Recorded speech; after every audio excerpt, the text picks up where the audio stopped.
Well, a warm welcome to today's talk, and it's a bit of a departure. For a few days now, I've been wanting to do something on mental health, and obviously thinking about the current tragedies that are occurring in Europe about Putin. Is this guy sane? Is he mad? Is he rational? Is he irrational? What is he? But of course, I have very limited insight into this. So Vlad Vexler has kindly agreed to come on, who's got more insight than anyone I've talked to on this subject. So, Vlad, a warm welcome to the video. It's lovely to be with you, John. Well, you're going to give us an introduction. Yes, I can introduce us in Russian. Please do. Добро пожаловать. Это наш разговор про Владимира Путина, президента России, и разговор про все, что происходит не только в Украине, но и с нашими демократиями здесь, на Западе. So that's a bit of Russian. Thank you, Vlad. The reason I do that is to point out that Vlad is a native Russian speaker, of course, and you lived in Russia till you were 10, I believe, Vlad, but you've been back and forth quite a few times. I traveled back. I travel back less now because I struggle with the nature of the government, to be honest. And I spent the 80s in the Soviet Union as a child before the family, together with so many other people who were partly Jewish or Jewish, moved to Israel. So I caught the tail end of the Soviet Union when it was no longer that scary or repressive. But nevertheless, it still had a little bit of the kinetic energy of the propaganda was still there. And so I'm grateful I caught that. So what we want to do is look into the mind of Putin, really, to see, to answer those questions, really. Are we dealing with psychological phenomena? Are we dealing with psychiatric phenomena? So the background is that Putin is now 69, so he's even older than me. So he's actually getting on quite a bit. Let's just say he worked in East Germany, shall we, before the fall of the Berlin Wall. He became acting president, I believe it was the 31st of December 1999, and he was like, his first term actually began in the year 2000. Second term 2004 to 2008. Then, of course, there was the Medvedev interregnum for 4 years when Putin was technically prime minister, although there was ambiguities there, and he's been there ever since. So it's been there for a long time. Now, we're going to put a link to your excellent video, of course, and do check out the insights on Vlad's channel are just completely mind-blowing to me. But the first thing you address, Vlad, about Putin was what worries him. So you think he's largely motivated by worries and concerns. Would you like to tell us what you mean by that? I think that there are worries, but there are also worries that are kind of bigger than worries, and you might call them traumas. I think that Putin has a very conspiratorial and a very paranoid image of the West. And some of the things that Western countries have done, he finds very objectionable. But some of the things Western countries have done, he is so emotionally impacted by that there's a kind of a level of rawness and sensitivity there that feels extreme and unhealthy. And perhaps the biggest example of this is the intervention in Kosovo at the end of the 1990s. And Putin's trauma there is really about this sense that he has, that we don't share with him, but he certainly has it, that Russia was completely disregarded by other major powers, and that Russia was treated with extraordinary derision and disrespect, because even though it wasn't as great a power as it was in the Soviet period, it wasn't as great a power then. It was a very economically fragile country. Putin felt that there was something absolutely appalling about the country being treated like that. And we don't necessarily have to share his vision, but my God, he feels that a lot. And I think what that shows is that there's at least a big place for us to talk about delusion in Putin, and not just this sort of scheming approach whereby he actually knows everything and has a balanced view about everything, but just simply then contrives and manipulates and so on. So Putin has sort of actual big ideas, actual emotional impacts that he has inherited from recent history. And he is persecuted by these feelings of his, in my view. Mm-hmm. And how does that relate to his fear of a nuclear strike? And what are his fears of a nuclear strike? I think that, if anything, it's that he is perhaps not afraid of a nuclear strike enough. I think that some of the things that he has said about nuclear war are less his own views and more pandering to military and security service folks around him. So he is appealing to certain people around him when he says, as he did not very long ago, what is the point of having a world if Russia isn't in the world? And this was in the context of having a conversation about, a worst case scenario nuclear exchange between major powers. So Putin has been talking about nuclear weapons as though they were a tool that he doesn't want to use, but a tool that under extreme circumstances he would be prepared to use. And you might say, well, is there anything wrong with that? I think it's a last resort for anybody. We don't want to think of it as anything else. And I think there is a problem with it. And the problem is that historically we have related to nuclear weapons as almost a political tool rather than an actual weapon. The thought was it would never be used intentionally. And what Putin is doing is starting a conversation where that becomes, yes, an option of last resort, but an option. And I think this changes our landscape, even compared to the hottest moments of the Cold War. As dangerous as the Cuban Missile Crisis was in the early 1960s, John, I think that there was extreme motivation to avoid World War III at all costs. And I'm not saying that's absent, but I'm saying that sort of firm commitment, this shall never happen, isn't in place in this man or in some of the people around him. So to you and me and anyone who knows anything about this, nuclear war is completely unthinkable. To him, it is actually thinkable. It's thinkable in this sense.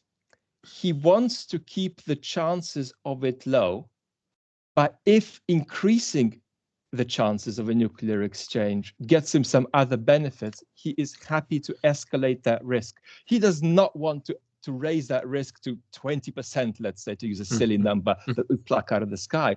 But if he feels the risk is 1%, he's capable of saying, I'm going to make it 3 and see if that reshapes the international environment in my favor and then react to whatever the consequences are.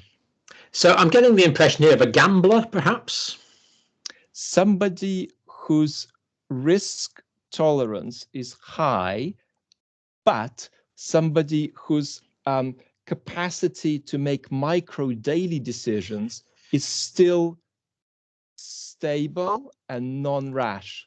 So this sort of excessive emotionality that we've just mentioned, John, is something that affects his big vision, but he is not going to make a rash decision even in the middle of a war, in my opinion. So he is a rational man. In day-to-day, pragmatically, he's rational. A rational man in terms of day-to-day decision-making with arguably highly irrational big ideas. Got it. That actually makes sense. And one thing that slightly concerns me is that if he's, let's say, paranoid about a nuclear strike, there's this sort of Freudian idea of projection that you tend to see in other people, that which you know to be true of yourself. So if he is worried about the West making a nuclear strike, to me, that would worry me that he himself would consider potentially a nuclear strike. This projection idea, is that fair, or am I over psychologicalizing that?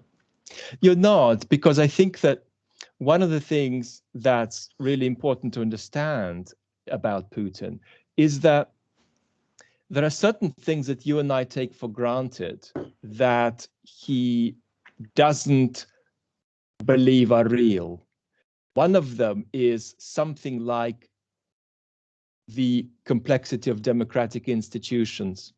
So when you and I think about Ukraine potentially stabilizing itself as a democracy, Putin would say, since democracies don't really exist, unless Ukraine is a properly run authoritarian society, a democracy will just mean it's a kind of vassal of the United States. And so some of what we would recognize as procedural caution about escalation in our world, in our democracies, Putin might not see. So it's possible that some of the checks and balances on our behavior in the West are kind of invisible to him. And I think that's something that's worth acknowledging. I mean, one of the things that he really struggles with is, for example, in Russia, to recognize the concept of political opposition. He just believes that there are friends, enemies, and traitors. And if you are a political opponent, you're just an enemy or a traitor. And there isn't really another way of categorizing you. And so when we say, no, Mr. Putin, there is fair competition within shared rules of cooperation, and that's how democratic societies work, he will say, no, deep down somewhere underneath, this is just competition without rules. So you and I are standing there with tennis rackets on the tennis court, and Putin has got a shield and a sword, and we're trying to persuade him, no, Vladimir, you've got to serve into that square, and there are rules here, but no, we're trying to beat each other. And I think there is something to this that we might miss features that condition how Western countries behave. It's almost like a Cold War mentality that there's two camps. And what I'm struggling to understand is why someone as patently intelligent as Putin it seems incapable of any nuance of thought when it comes to these two categories. You're either a friend, or you're an enemy, or you're a traitor. The complete polarization of his thinking there. Why doesn't his intelligence, his obvious intelligence, intervene to correct this? I think that part of it is generational. I mean, think about it. Imagine that you were a young man just into your adulthood and you make a decision to join the KGB. What would motivate you to do that? What kind of personality would you have to do that? How many kids knock on the door of an organization like that in a country like that? And so I think that there probably was an element of mistrust in human motivations being what they seem to be, that he had from the very beginning. And I think that has escalated with a very long stay in power at the top of a very messy and complicated regime. I mean, this is hard. I mean, you, for example, have got a vast platform with which you're communicating to many people. I'm just using you as a tiny example. But I mean, imagine that your platform grows, and in 10 years, you're still doing this, and you're communicating with a bigger number of people than ever. It's not completely easy to not go potty. I mean, you will use your experience of being in the real world. You will use your experience to, dealing with, the medical welfare of folks in complex parts of the world. That will keep you sane. That will keep you rational. But even running a big YouTube channel can send you a bit potty for many years. If you do this for many years, because you are your own rudder. There's nothing else. You wake up in the morning and you decide, where is this boat going? And eventually you could veer off course unless you keep checking yourself. And this is to be multiplied by 1 million if you're sitting on top, not of a YouTube channel, but of a very complex, very bizarre, amorphous regime. And over and above that, and this is true of Putin, you're not online, you don't go on the internet. Less worryingly, because this is more predictable, he doesn't have a mobile phone, and he receives folders that land on his desk with information from different agencies. I mean, this is a man who is in a position that's a position which would make most of us go a bit potty and lose our monitors to planet Earth. And so that's a factor. But I think from the very beginning, this is a man who was very suspicious of human motivation. And what I think a lot of people who interact with him seem to say is that he overestimates personal motive. So if you are building your YouTube channel, it must be to do with power or money, John. That's the projection thing again, Vlad, isn't it? So if I was doing it, this is why I would do it. Therefore, you're doing it. Therefore, that's why you are doing it. And I think that you would try to say, well, no, I have certain values. And my values are to do with the importance of public education, about public health, public education about how the body works. And I'm very passionate about this. And this is who I am. And Putin would say, yes, okay, maybe, but... And so there is this sort of corrosive reductiveness in the way he understands the motivation of various political actors.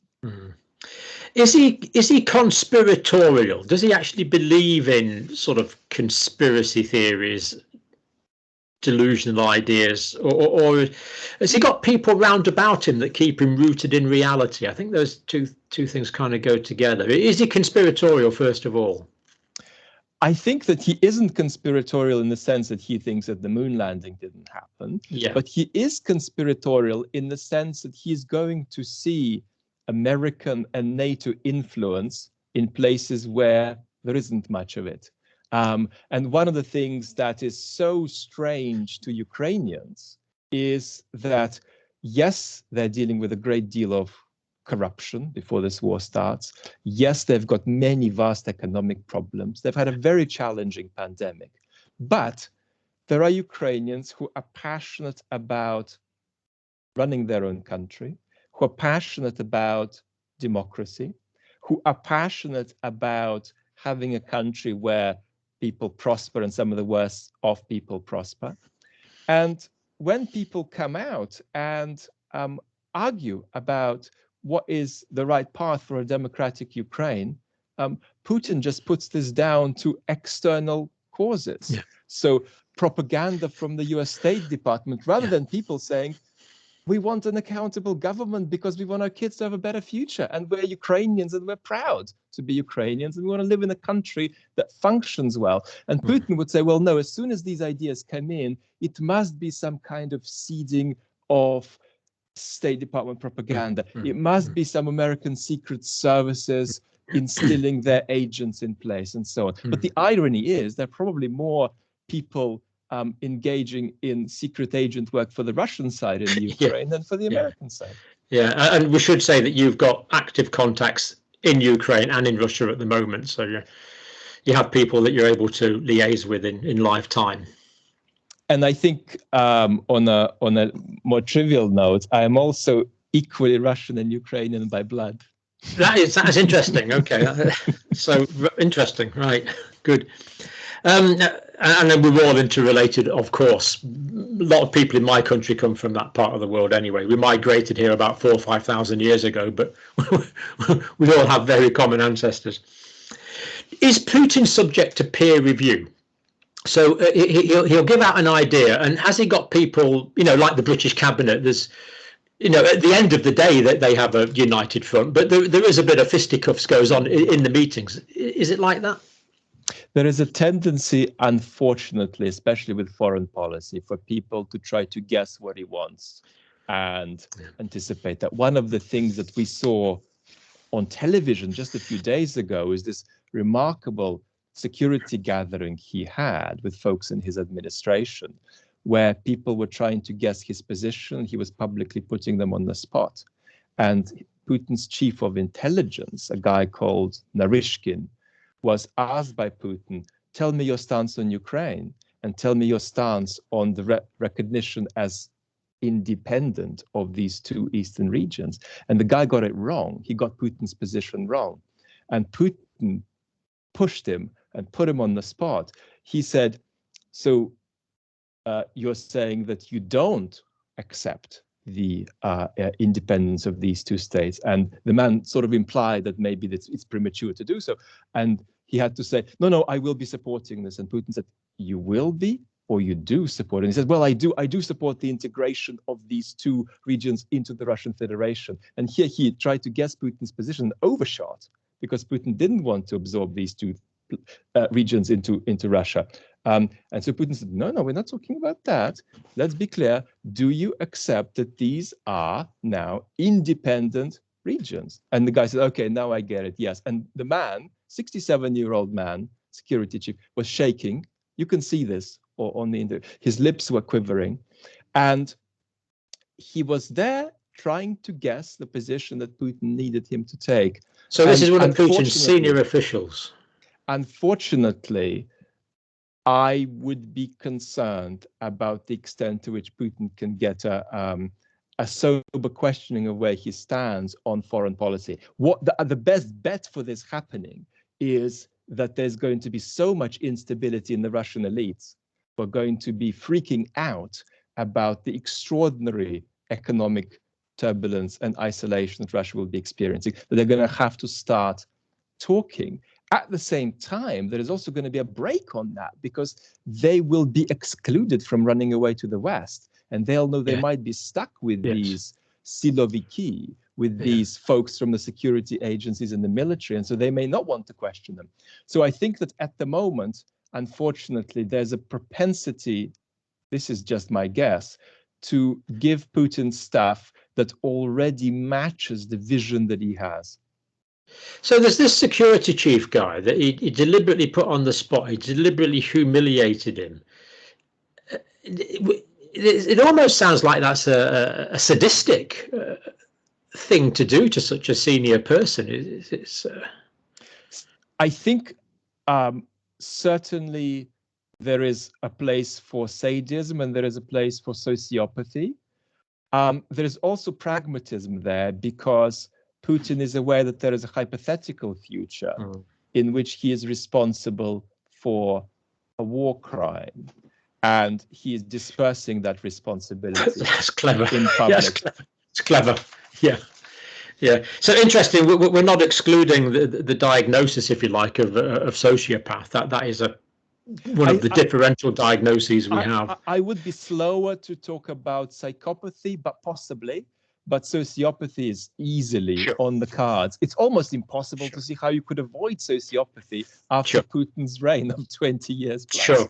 Sure.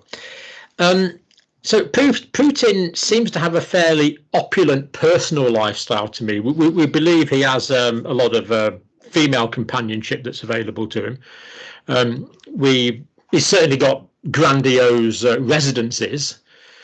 He seems to take himself quite seriously in terms of personal spending. Is this just his personal greed, or does he see greater symbolism in these things? I think the second, John.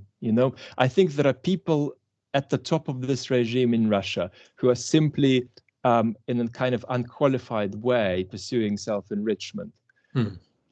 I think Putin has developed a kind of sense of mission that's about his place in history. And I think he didn't have it at the beginning. He developed it just before the annexation of Crimea and the intervention in eastern Ukraine about 8 years ago. And so I think that there is this worrying thing going on now, whereby he partly associates his own biography with the collective destiny of the nation. And so there is not a distinction between Putin's palace and the palace that just belongs to a regime that to some extent is resuscitating the greatness and the capacity of gathering foreign lands of the Russian Empire. There's almost a conflation in his mind there. He sees himself almost as the state. I think that's probably more of what's going on than a greedy man who wants to outdo other people's yachts. Now, Putin's not always entirely truthful, is he? What is his attitude to truth, lies? Because he seems to lie about all sorts of things. I mean, a few days ago he was saying we have no intention of invading Ukraine while he was planning to invade Ukraine. I mean, the truth appears to mean nothing to him. But what's your kind of thinking on his attitude to truth? Does he use truth as a pragmatic device, lies as a pragmatic device? What's his attitude to that? A pragmatic device, and there is a special word that Russian political analysts often use, political technology. And that's exactly how Putin would describe language. Language to him is a political technology.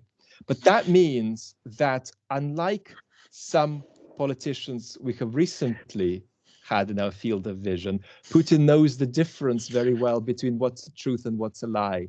He's not confused about that.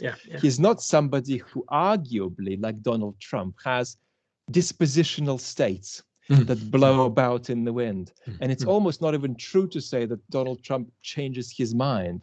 He just has these sort of dispositional states that fall short of the steadiness of a belief. Because if you and I have a belief and we change it every Tuesday, it's not a belief. Yeah, that's right. And he tends to shoot from the hip, doesn't he? Whatever's in his mind there, bang, that's what you get. So Putin is sitting there and he's thinking, I'm lying now, and I'm lying for this reason and to this extent. So he knows exactly what he's doing and he's using it as a device. I think that's true, except for when it comes to these sort of visionary ideas in which he does believe. So he's got these core fixed visionary ideas that are accommodated any which way he can.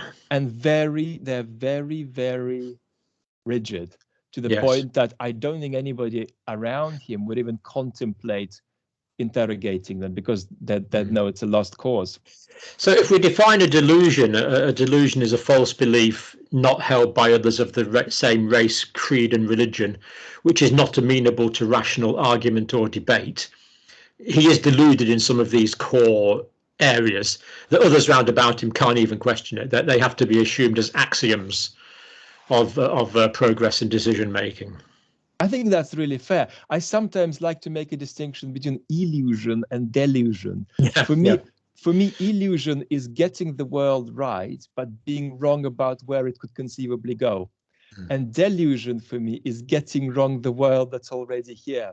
So, for example, somebody who is a very committed communist revolutionary could actually have a very accurate view of the world as it is, but then be mistaken about these conceivable future stages of development. Putin, unfortunately, has views about the world today that you and I would struggle to defend as reasonable. Yeah. Is Putin an emotional man? Does he go into rages? So I mean, Hitler, for example, was famous for flying into irrational rages. Does Putin keep it under tabs, or does he fly off the handle a bit and make irrational decisions based on rage and anger, do you think? I think that he is not somebody who shouts. He's somebody who is fond of bureaucratic language. And one of the fascinating things is that when Putin is involved in potentially criminal activities, he would be using language so diplomatic and so bureaucratically nuanced, it wouldn't even be clear that anything criminal is being discussed or ordered. So he is not somebody who screams and shouts, but where this sort of over-emotionality comes in is when it comes to his vision of himself as a man who is a sort of continuation of the legacy of the more, frankly, repressive Tsars. His hero is a man called Alexander III, who came to power in Russia after the previous very progressive Tsar was assassinated. What sort of time period, Vlad? 1881. And Putin has erected 2 statues to Alexander II. But again, most Russian historians think that his understanding of this Tsar got very little resemblance to reality, but he genuinely feels inspired by this sort of trans-historical sense of the baton being passed from Alex III to himself.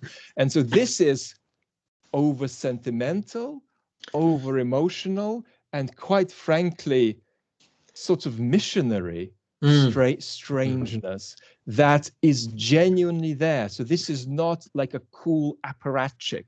This is a man who has these big ideas about historical purposes, and he thinks in a long-term way as a result of this. And one of the thoughts and this is scary to say, in my opinion, he has, is that Russia can get over the sanctions that it will have to deal with in 25 or 30 years. But in the longer historical run, it would have still acquired some territory. It's interesting in psychiatry when you talk about paranoia, there's really two components to it. One is that you feel people might be attacking you in some way. And the second is that because people are attacking me, I must be really important. Therefore, I must be some religious figure or some secret multi-billionaire or something like that.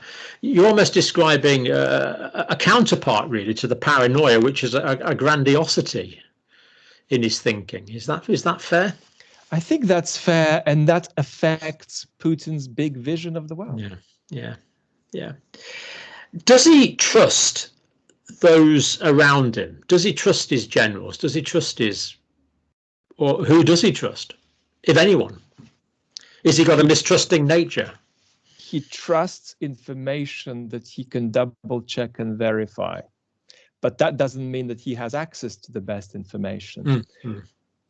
Let me just give you an example that might be shocking, that I have borrowed from a man who has ongoing interactions with Putin, even though he runs an oppositional media, a man who is called Alexei Venediktov, and he runs a platform called Echo Moscow. And Alexei Venediktov was asked just a few hours ago, what would Putin do if you showed him images of Ukrainians stopping tanks just with their arms, coming out onto the street and interfering in the progress of these Russian tanks. And this man, who knows Putin reasonably well, said he would almost certainly think this is a fake. Right. He would almost certainly think that this is a theatrical installation organized by the United States. And that is extraordinary, because while you and I cannot verify these images, their overwhelming plausibility would make it just so strange for us to give them that interpretation. Yeah. Because what are you going to do when tanks are invading your homeland and your military is outgunned? You would do that. That is kind of delusional, really. So he takes something which is obviously true and cognitively distorts it to fit in with his underlying presuppositions and beliefs. And I think that one of the tragedies for Ukraine is that if there is a sort of locus for Putin's irrationality, it focuses on that poor country. That Putin's most irrational ideas are to do with what Ukraine is and what is happening in Ukraine and who is externally influencing and manipulating Ukraine. And Belarus, is he happy with that because it's basically a like-minded dictator in charge of it? Because, I mean, we're talking about two former Soviet republics there, aren't we? Why is he not so interested in Belarus? He is interested in Belarus, and he is concerned about the potential fall from power of Lukashenko, because that will create a great deal of uncertainty. One of the things that worries him that isn't spoken about is actually democracy on Russia's border. So it's not just these countries joining a foreign alliance that's an enemy of Russia, as Putin perceives it. You and I might experience these countries as running away from Russia and gaining security. Putin experiences them as being co-opted by an alien military alliance. But that's not his only worry. His other worry is democracy. Because if there is democracy in Belarus, if there is democracy in Ukraine, might there not be democracy in Russia? Might this not consolidate that kind of confidence in his country too? He is concerned about that, and partly because he doesn't think democracy is everything it pretends to be. For him, democracy is this sort of very dangerous way of exposing a country to foreign interference. So he is absolutely preoccupied with Ukraine and Belarus. He's preoccupied with Ukraine more because it happens to be now drifting westwards. Yeah. So he's got this ongoing desire for power, and he sees this as a threat to his personal power. Is Is this move of Ukraine towards the West almost like a personal threat to him? I think that it's a personal threat because he is worried about Western attempts to facilitate regime change in Russia. Right. The idea of what, and he wasn't a great fan of Saddam Hussein, but the idea that what happened to Saddam Hussein could happen to others, or what happened to Gaddafi, is very, very disturbing to Putin indeed. Whether he's desperate to stay in power, I think, is a separate question. I think it's closer to being the case that he sees no way of leaving safely. Yeah, he's almost trapped, isn't he? Because if he steps down, then whoever takes over and does have power could do whatever they wanted with him, such as hand him over to The Hague for trial, for example. With the financial resources of everybody around him, and of course with his safety and with his welfare. And he hasn't developed any procedural institutions to facilitate a transit of power. And so one thing we can be certain about is that the transit of power from Putin to whoever comes next will be something that happens to Putin. It will not be something he controls. There's no succession planning. Succession for Putin will be something that is a series of uncontrollable events, with which he is just a sort of victim. I'm interested by his attitude to the internet. I mean, personally, I'm completely addicted to the internet. I'm not particularly good at it, but I have the desire to find out what the latest thing is all the time. I mean, as far as you understand it, does Putin actually never go online personally? Unlike Donald Trump, I'm sure he has been, but just speaking hypothetically, if this video were to go viral, and we are being very mean to Putin in this video, what would happen is that he would get screenshots of it printed out. He wouldn't actually watch it himself. He probably would not be given a screen even to see it. He'll get a piece of it or a summary of it from his. Yeah, he'll get a screenshot and he'll be told, well, there's this guy called John Campbell. You never know. Yeah, I'm not too worried as long as you're safe. That would be the only thing that would concern me. But what is his English like? Rudimentary. Right, because we believe he speaks English, but he doesn't speak it in public. He would understand the majority of our conversation, but not all of it. Okay, right. And of course, we're very impressed by Boris speaking in Russian. Did you catch Boris Johnson speaking in Russian the other day? I'm afraid I didn't, but I think I have actually heard him try to say something in Russian on the previous occasion. I'd be very interested to know how good his Russian was from a native speaker, so you can maybe let us know in the comments about that. I will assess it and let you know. Please do, yeah. So political opposition, if people are political opponents, he doesn't have this nuance that there is legitimate diversification of opinion. He would tend to automatically see them as traitors. Is that what seems to be coming out from this? Well, traitors if they were once on his side and abandoned ship, or just enemies if they never were. And enemies is a much more preferable tag for him, because you can be at least sort of straightforwardly respected for that.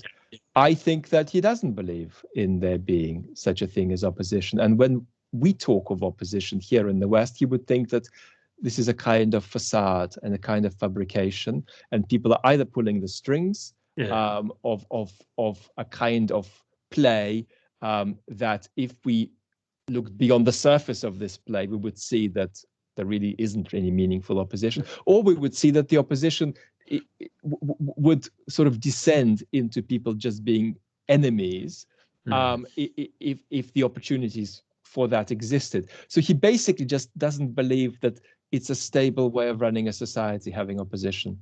So he actually believes he's right all the time. He believes that when you and I are now potentially worried about the welfare of our democracies, when we're looking at how divisive our societies are, he believes that what we are worried about losing is something we never had in the first place. Yeah. So I think we've concluded is pragmatic. We've concluded it is dogmatic. How does this interfere with his flexibility of thought? So, for example, if the invasion in Ukraine ground to a complete halt, he was sustaining heavy losses, which, of course, with Western weaponry is more than possible. Would he be able to adapt to that situation and withdraw, or has he got this flexibility of thought that can allow him to respond to a new sort of real situation on the ground? I think that he is not so mad as to not understand that things are going very badly with this invasion so far, and that their sort of quote unquote blitzkrieg technique failed.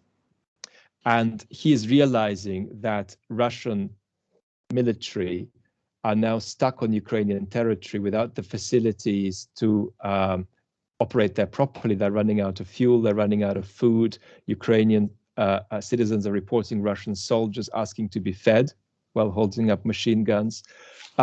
Putin is not going to be uninformed about this, but if he has two lanes, one is de-escalation and one is escalation, he is likely to escalate. So that is concerning. His natural predisposition would be to escalate and start using heavier grade weapons that could kill people in basements, and pretty terrifying ideas we'd rather not think about. That is a possibility. It's a worry for us because Russia's economy is weak and getting weaker, and Russia's capacity to do something in response to the sanctions that it's being hit by is limited. And so one of the obvious tools to pull is this tool where you begin waving about nuclear warheads.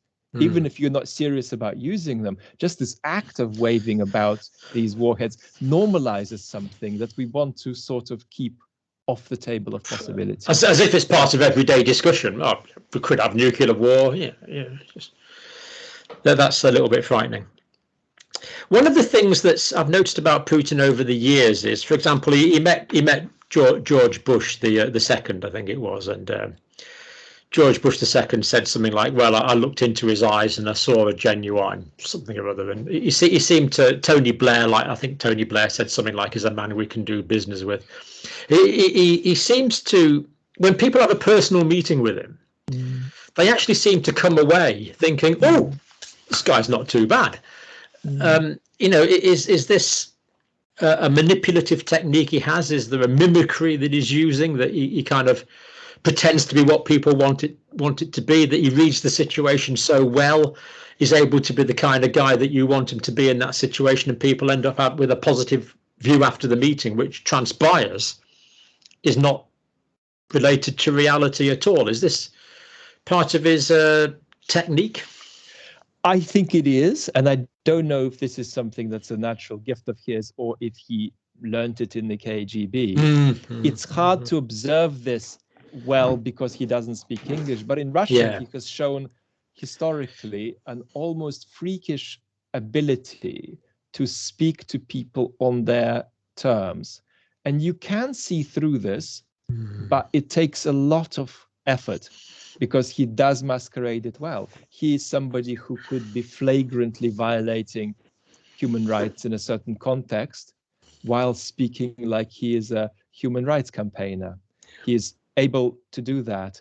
At the same time, I do think that when it comes to the international stage, his vision has such an emotional hold over him that maybe now he is no longer capable of charming and disabusing people of skepticism. My personal feeling is that when Macron spoke to Putin for all of these hours, his experience would be, this guy is a bit nuts, because he spoke to me for 5 hours about how he's being encircled, and that's a bit nutty. So I do think that there are limits to this mimicry, unfortunately, or fortunately, because Putin is no longer able to contain himself when it comes to these key international issues that have got a hold over him, that to us just seems completely crazy, because there's virtually no account of Russia's national interest that is compatible with a brutal invasion of its neighboring state. That would be an interesting question for Tony Blair or George Bush, wouldn't it, if they were in fact conned, as it were, by Putin or not? But historians can answer that. Can answer that question. Now, there's another contradiction here. He likes this, and of course, Putin did a degree in law, didn't he? He's actually legally qualified in law. So he's got this sort of due process, using the system, going through A, B, C, D, E, not doing shortcuts, and yet Putin's enemies tend to end up in the graveyards. How? There's a contradiction here. I don't even know how to ask the question. Did you understand? There's kind of this contradiction here. To anybody who's an outsider, it just looks like Putin's enemies often disappear, and we presume that he has something to do with that. That's the impression we get from the outside. I think that the picture is more complex, and that's to say that some of these tragedies, which are in fact political murders, are let's use the word allegedly on YouTube, are allegedly connected with things that Putin intended and requested, and some of them are most plausibly not. So the reason that yesterday was a special day in Russia was because it was the anniversary of the assassination of this politician who was shot outside the Kremlin, called Boris Nemtsov. And 2015.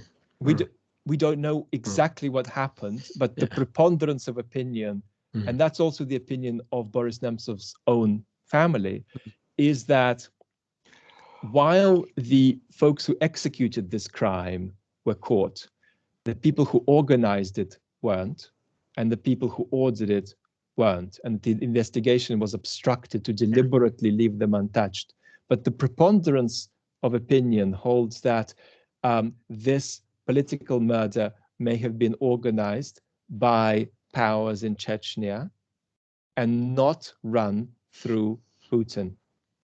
So this might be an example of an enemy of Putin being assassinated without Putin's involvement. We don't know the truth. At the same time, we know to a high degree of certainty that in the poisoning of the Russian opposition leader who is currently in prison, Alexei Navalny, there is overwhelming evidence of top-down involvement. But in answer to your question, when Putin allegedly does have this kind of involvement with these political murders, he would be using language that's far removed from let's get this person taken out. The language he would use would be something like the relevant agencies extending the realm of reasonable measures to address some of our key security issues. And I think that that's not just a kind of fakeness, that's somehow part of Putin's personality, that even when a court case is basically just couriered and constructed by him, he still talks about the court needing to make its own decision in good time. He has this legalistic way of speaking, and I think he thinks that's a healthy way for a regime to be publicly seen, to be communicating. But it's quite extraordinary how he can basically be involved in setting the length of a sentence the court gives, which is what's happened with Alexei Navalny. He's getting 15 years from a top-down order, but Putin will still be talking about it as though there was some autonomous institution running through its own due process. And he's not doing this on camera. He will do this even in private. This is a very strange trait, but it's important not to buy into it. It's almost like a plausible deniability, isn't it? It's a plausible deniability, but it's also the sense that institutions work effectively when they are seen to be something they're not. So he thinks that to maintain the perceived legitimacy, and there isn't much of it, of the Russian legal system, we need to talk in procedural terms, as though there are checks and balances, even though they're not at all there. Things like the Salisbury poisoning, where they used Novichok, and the poisoning, I forget the chap's name, where they used the polonium. Who was that? Litvinenko, 2006. Litvinenko, yes. So Novichok and polonium, the polonium being the radioactive one, the Novichok being the nerve agent. You can't buy these from the corner shop. These are obviously state agents. It's almost like he was deliberately saying, look, this is a state-sponsored act, and if you mess with me, this is what you're going to get. Do you think there's truth in that? I think that there is truth in that, but there is also truth in the idea that some of our agencies could sometimes act autonomously, and you never know what they're going to do, and that might be even more scary. And they would actually be stupid enough to use something with a fingerprint like polonium or Novichok, potentially. I think that one of the interesting questions that remains unsettled about the more recent event, the poisoning of Alexei Navalny, it might be that they were keen to use this method of trying to have a go at Alexei Navalny, because they weren't 100% interested in killing Navalny. They were interested in poisoning him with a view to one of several things happening: death, lifelong disability, or recovery, but a message really coming through. So it's possible that the method used was more important than the outcome obtained. This is certainly the theory of the Russian dissident Mikhail Khodorkovsky, who is based in the UK. That's been his speculation about this situation. And in ethical terms, it kind of even feels uglier to us. You're almost indifferent as to whether a man dies. So whether Navalny survived, disabled, never mind, we've sent the message. And we'll be able to deal with the consequences. We'll pick up the pieces wherever they fall. It's quite extraordinary. Putin's clearly intelligent. Would you classify him as a competent leader in any way? Is he good at what he does? I think that Putin, as we've already said, puts a big premium on having a kind of sense of cultural moments of moment coming and going, and a sense of historical evolution. And the trouble is that he is a total amateur when it comes to understanding history. His understanding of his own heroes is full of demonstrable falsehoods. So this is not like Barack Obama, whether you like him or not, who is capable of writing very articulately about, a stage that the culture is at, and where it's come from and where it's going. So this is a big weakness for Putin. He is not rational here simply because he has got these big visions, but he doesn't have anything more than a kind of retired KGB agent's amateur hobby relationship with history. He's a hobby historian. He's a hobby historian. And then the other problem is that the Russian state is, unlike the Chinese state, very highly dysfunctional. And so there are simply limits on what you can do. And you saw this very much with the pandemic, where the pandemic policies were left roughly to local regions, and Putin just deliberately stood back, didn't even take a clear position on the vaccines, and left the show to be run in different ways, in different places. And I think a lot of analysts would say he actually couldn't have implemented a coherent nationwide policy because there isn't a functional bureaucracy bureaucracy to make this work the way there clearly is, whatever else we say about this horrifically repressive regime, there clearly is in China. Like the Chinese can do a vertical implementation of a program. Russia can't. And so that limits Putin. He feels like he is a man treading water in domestic policy, as opposed to a man swimming somewhere. So what he ends up doing is controlling the informational environment more than actually making any reforms. Yes, he controls the information rather than actual what is on the ground sometimes. It's so it's sort of a chaotic system almost in some respects. It's a system that I suppose to Putin often feels like you can turn the wheel, but nothing happens. Yeah, that must be a source of great frustration to him, isn't it? That's a source of frustration. His feeling that he can't leave power safely is a source of frustration. His paranoia about being encircled is a source of frustration. Yeah.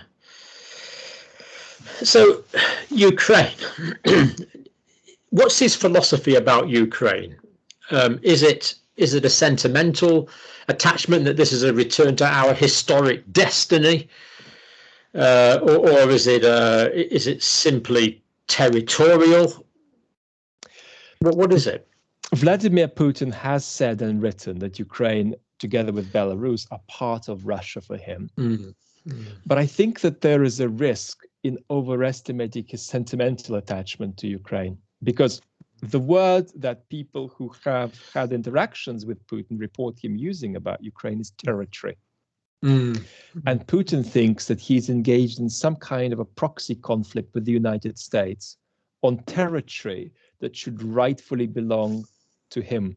He sees the president of the Ukraine as somebody who should in fact be a local governor, who has, by a series of bizarre historical accidents, become a president of a country.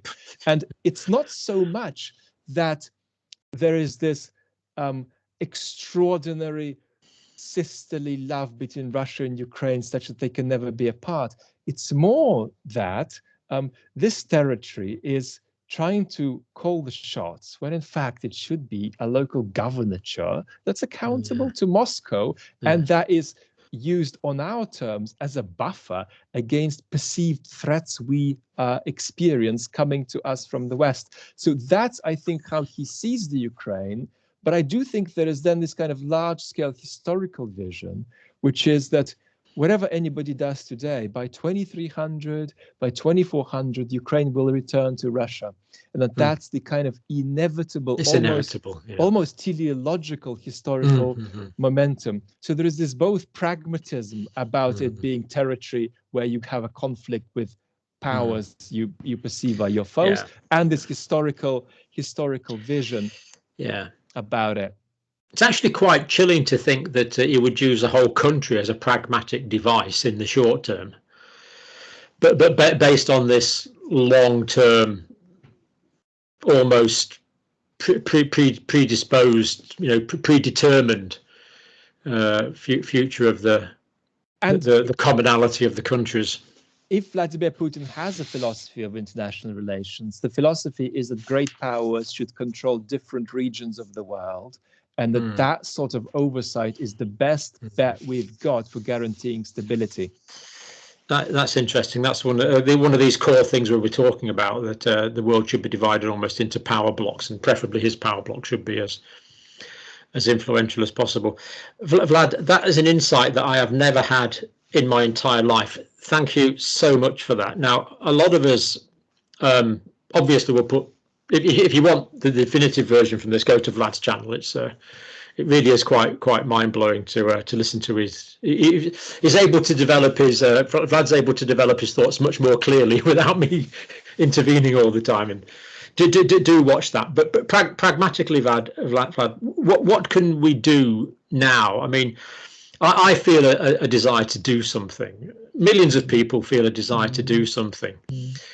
How can you advise us to? We just want to get rid of this frustration of watching this on TV. What can we do practically? Well, I think this is why I'm so grateful to you, John, for this conversation, because it gives an opportunity for us to support people to take some possibly constructive action. I think there are two things we can think about. And I think the right thing to do would be to put some links underneath this video to give people the possibility to take some action. The first thing to do is really quite obvious, and that's to support humanitarian organizations in Ukraine. And I think there are 2 or 3 possibilities we're going to drop in the video description, that you'll drop in the video description. Yeah, absolutely. I'm pleased you're advising us on the best ones as well, because you actually know that situation. And I think that the other approach sounds kind of counterintuitive, but here is why it makes sense. The other approach is to actually support independent media in Russia that are pushing the Russian population to open their eyes against the war. Yes. And the reason that's so important is that a lot of people would argue that the Russian regime can't too strongly go against the set will of its citizens. At the moment, its citizens are still in the dark about the war. It's only a small segment of the Russian population that understands what's happening. And there are some independent media that are risking their necks by showing everything.